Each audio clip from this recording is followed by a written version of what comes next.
प्रिय विद्यार्थियों, आज हम कक्षा 10वीं हिंदी विशिष्ट में पद्य खंड के अंतर्गत अध्याय 1 से 4 तक की जो बोर्ड परीक्षा में जो सप्रसंग व्याख्याएं पूछी गई है उन पर चर्चा करेंगे। तो जुड़िए आप और सप्रसंग व्याख्या को समझने का प्रयास कीजिए।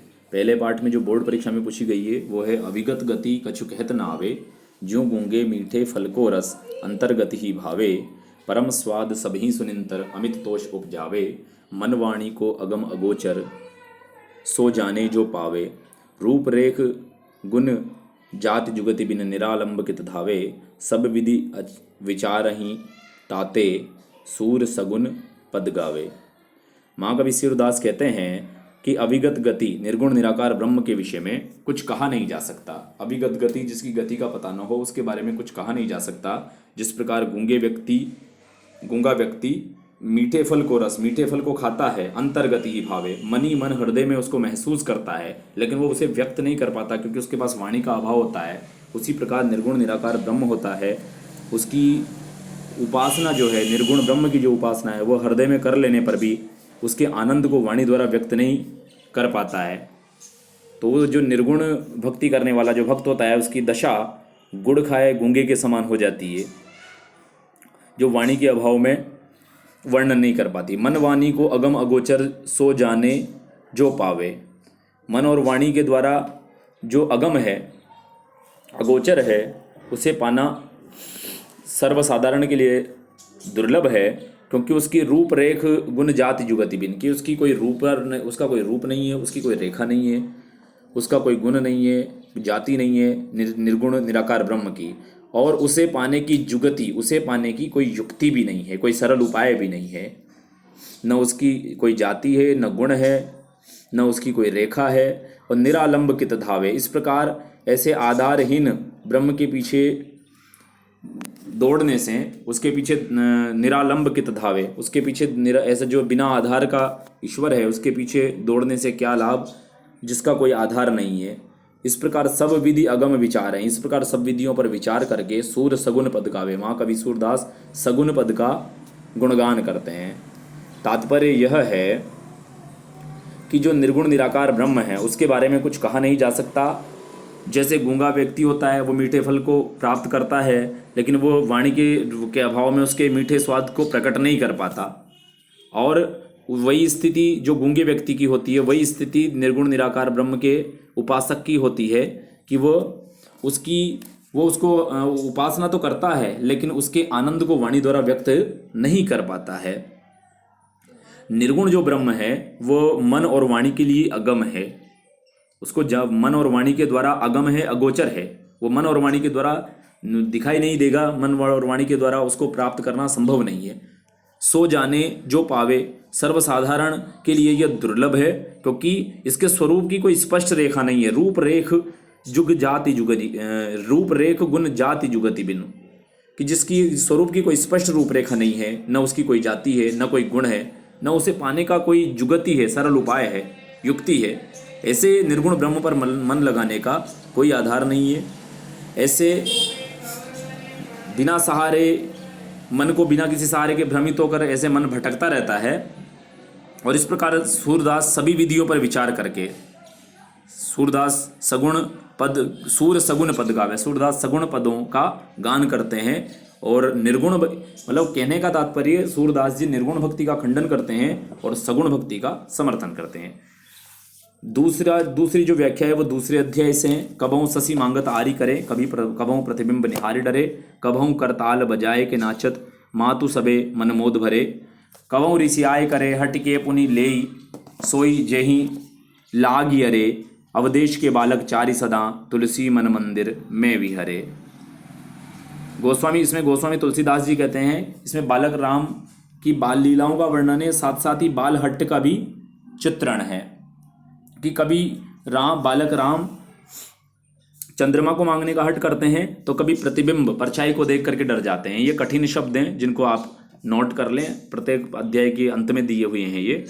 कभी करताल तालियां बजा करके नाचने लग जाते हैं। और इस प्रकार माताएं सभी तीनों माताएं जो बालक राम भगवान राम की जो तीनों माताएं हैं, कौशल्या, कैकेयी और सुमित्रा, उनका मन जो है मोद आनंद से भर जाता है। कबों ऋषि आए कहे, कभी रूठ जाते हैं, हटी पुनी लेत, और हट करते हैं पुनः लेने के लिए। जे ही लागी, जिसकी जिद्द करते हैं उसको लेने की हट करते हैं। और इस प्रकार अंत में गोस्वामी तुलसीदास जी कहते हैं कि अवदेश के बालक चार ही सदा। इस प्रकार राजा दशरथ के जो वो चारों बालक हैं वह तुलसी मन मंदिर में भी हरे, तुलसीदास जी के मन मंदिर में विचरण करते रहते हैं। ये जो पद्य है इसमें तुलसी ने भगवान राम की बाल लीला और बालहट का चित्रण किया है। इसकी जो भाषा है वह अवधी है। और ये जो अंतिम पंक्ति अवदेश के बालक चारि सदा तुलसी मन मंदिर में भी हरे, इसके माध्यम से गोस्वामी तुलसीदास जी ने अपनी भक्ति भावना को प्रकट किया है। मन मंदिर में रूपक अलंकार है, मन रूपी मंदिर।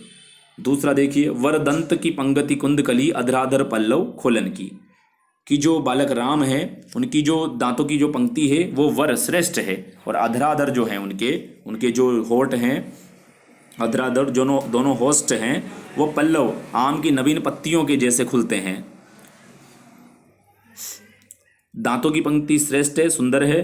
होठ जो है पल्लव के जैसे हैं, पत्तों आम की पत्तियों के जैसे हैं। चपला चमके घन बीच जगे छवि मोतीन माल अमोलन की, और उन्होंने मोतियों की माला धारण कर रखी है जो अमूल्य है, अमोलन है, अमूल्य है मोतियों की माला। और वो ऐसी लग रही है वो माला उनके श्याम रंग के शरीर पर, श्याम वर्ण शरीर पर, कि चपला चमके घन बीच, जिस प्रकार बिजली बादलों के बीच में, घन के बीच में, बादल के बीच में बिजली चमक रही हो। घुंघरारी लटे लटके मुख ऊपर, भगवान राम के मुख पर उनके जो घुंघराले बाल है उनकी लटें लटक रही है, और मुख ऊपर कुंडल लोल कपोलन की, और गालों पर, उनके गालों पर जो कानों में जो कुंडल है वो लटक रहे हैं, गालों पर स्पर्श कर रहे हैं। लोल चंचल कुंडल गालों पर क्रीड़ा कर रहे हैं। नेछावरी प्राण करे तुलसी, गोस्वामी तुलसीदास जी कहते हैं कि मैं ऐसे बालकों पर अपने प्राण न्योछावर कर सकता हूँ। बलि जाऊँ, बलिहारी में बार बार बलिहारी जाता हूँ। लला इन बोलन की, इन लला जो बालक राम हैं इनकी बोली पर मैं बलिहारी जाऊँ, मैं अपने प्राण को न्योछावर कर सकता हूँ। अगला पद्य देखते हैं जो सौंदर्य बोध से लिया गया है। लिखन बेटी जा की सभी गही गई गर्भ गरूर, भय न केते जगत के चतुर चितेरे कूर। ये बिहारी के सौंदर्य बोध से लिया गया है कि लिखन बेटी जा की सभी, कि जो भी लिखने बैठा, ये रिवीजन टेस्ट 2020 में आया है, इम्पोर्टेंट है ये भी, कि लिखन बेटी जा की सभी, कि जो भी लिखने बैठे संसार के, भय न केते जगत के चतुर चितेरे कूर। चितेरे मतलब चित्रकार, कूर मतलब कवि। कितने ही चित्रकार, कितने ही कवि मूढ़ बुद्धि हो गए, लेकिन उस नायिका के सौंदर्य का वर्णन नहीं कर पाए। संसार के बड़े बड़े चतुर चित्रकार भी उसका यथार्थ चित्र नहीं कर पाए, क्योंकि वो हर क्षण बदलती रहती है। सब लिखने बैठे, उसका चित्र बनाने बैठे, और सबका गही गई गर्व गरूर, और सबका घमंड टूटता गया, लेकिन उसका चित्र नहीं बन पाया। कहने का तात्पर्य है कि नायिका का जो सौंदर्य है वह पल पल में परिवर्तित हो रहा है, और उसके सौंदर्य को कोई भी चित्रकार वास्तविक रूप में अंकित नहीं कर पा रहा है।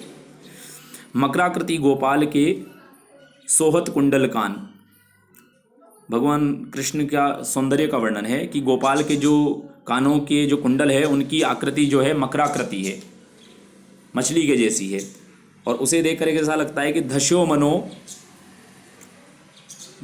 ही गढ़ समरूट ड्योढ़ी लस निशान, और ऐसा लगता है कि उनके हृदय पर कामदेव ने धस्यो प्रवेश कर लिया हो और ड्योढ़ी पर उसका लसत ध्वज अंकित हो। तीसरा देखिए, नीको लसत लीलार पर टीको जरित जराए। कवि बिहारी कहते हैं कि नायिका का जो टीका है, नीको लसत लीलार पर, कि नायिका के मस्तक पर जो टीका है वो अत्यधिक सुंदर है। टीको जरित जाए, जड़ा हुआ टीका है। छवि बढ़ावत रवि मनोहर, उसे देख करके ऐसा लगता है कि जो सूर्य है रवि, मानो शशि मंडल में आए, मानो चंद्रमा के मंडल में आ गया हो। नायिका के मस्तक पर जो टीका है वो अत्यधिक सुंदर है, और वह जड़ा हुआ है, और उसे देख करके ऐसा लग रहा है कि वो छवि बढ़ावत रवि मनो, कि सूर्य शोभा बढ़ाने आ गया हो, छवि बढ़ाने आ गया हो चंद्रमंडल में, शशि के मंडल में, चंद्रमा के मंडल में। अगला पद्य बिहारी का, फिर चित उतीरत टूट लाज की लाओ, छवि छवि अंग अंग छवि झोर में भयो भोर की नाव। कि फिर चित उतीरत, कि नायिका अपनी सखी से कहती कि मेरा चित्त उधर ही रहता है, टूट इलाज के लाओ। इस प्रकार शर्म की रस्सी टूट चुकी है, और अंग अंग छवि झोर में, इस प्रकार जो नायक है उसके अंग अंग के सौंदर्य में, उसके झोर में, उसके अंग के सौंदर्य के समूह में मेरा मन जो है वो भयो भोर की नाव, भोर के जैसा फंस गया है, भ्रमर की नाव के जैसे जो वहीं घूमती रहती है। नदी में जहाँ भ्रमर रहता है वहाँ नाव चारों तरफ घूमती रहती है। जहाँ जहाँ ठाड़ो लिख्यो शाम सुबह सिरमोर, उनाव बिन छिन गई रहतु द्रगनु अजोवर ठोरू, कि जहाँ जहाँ भी ठाड़ो लिख्यो, जहाँ जहाँ भी खड़े देखा, शाम सुबह सिर मोरू, जहाँ जहाँ भी उस कृष्ण को खड़े हुए देखा, सिर मोरू जिसके सिर पर मोर का मुकुट है जो सर्वश्रेष्ठ है, सिरमोरु है। श्याम सुबह जो श्याम श्री कृष्ण, जहाँ जहाँ भी खड़ा, जहाँ जहाँ पर भी उनको खड़े हुए देखा, उनऊ बिन छिन गई रहतु, उनके बिना चैन नहीं है, चैन छिन गया है।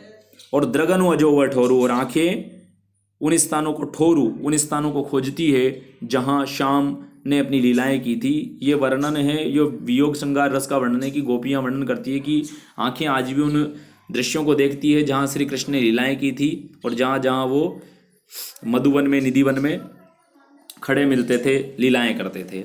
अगला पद्य देखते हैं, ये नीति धारा का है। श्वेत श्वेत श्वेत श्वेत सब एक से, जहाँ कपूर कपास, ऐसे देश कुदेश में कबो न कीजिए वास। भारतेंदु हरिश्चंद्र कहते हैं कि श्वेत श्वेत की, जहाँ सफ़ेद सफ़ेद को एक मान लिया जाता है, कपूर और कपास को, श्वेत श्वेत सब एक से, जो लोग कपूर कपास, ऐसे देश कुदेश में कबहू न कीजिए वास। दोहा नंबर 7 है जो परीक्षा में पूछा गया है। कवि भारतेंदु हरिश्चंद्र कहते हैं कि सफ़ेद सफ़ेद सब एक से, जहाँ कपूर कपास की, जिस राज्य में सफ़ेद सफ़ेद को एक मान लिया जाता है, श्वेत श्वेत को एक मान लिया जाता है, सफ़ेद रंग को, जैसे कपूर और कपास होता है, ऐसे देश कुदेश में, कि ऐसे बुरे देश में, कुदेश बुरा देश, ऐसे देश जो कुदेश है, बुरा देश है, कबहू न कीजिए वास, उस पर कभी भी वास नहीं करना चाहिए। अंतिम पद्य है भारतेंदु हरिश्चंद्र का। कोकिल वायस एक सम, पंडित मूर्ख एक, इंद्रायन दाड़िम विषय, जहान अनेक विवेक। ये सब बोर्ड परीक्षाओं में पूछे जाने वाले पद्य रहे हैं। कोकिल वायस एक सम, कि कव्वे और कोयल को, वायस कव्वा, कोकिल कोयल, कोयल और कव्वे को एक मान लिया जाता है। एक सम, पंडित मूर्ख एक, और पंडित और मूर्ख को एक मान लिया जाता है। इंद्रायन दाड़िम विषय, और इंद्रायन कड़वा फल, और दाड़िम अनार, अनार और कड़वे फल को एक मान लिया जाता है। जहाँ न नेक विवेक, जहाँ नेकी नहीं है, कोई अच्छाई नहीं है, और न जहाँ जहाँ विवेक से कार्य किए जाते हैं, जहाँ न कोई नेकी अच्छाई है, न विवेक से कार्य किया जाता है, ऐसे बुरे देश में कभी भी वास नहीं करना चाहिए। उम्मीद करता हूँ कि आपको वीडियो पसंद आया होगा। इसमें ये 2 पद्य और छूट गए हैं, एक पद्य और छूट गया है। ये पहले वाला है कि मानने योग्य नहीं होत को कोरो पद पाए, मानने योग्य नरते जे केवल परहित जाए, कि सम्मान के योग्य वो व्यक्ति नहीं होता जो केवल पद प्राप्त कर लेता है। सम्मान के योग्य वो व्यक्ति होता है जो परहित जाए, जो दूसरों की भलाई का कार्य करता है। एक इसी में है 4 नंबर वाला पद्य, कोरी बातन काम कछु, चलिए नाही मीत, तासो उठी मिलके करऊं बेग परस्पर प्रीत।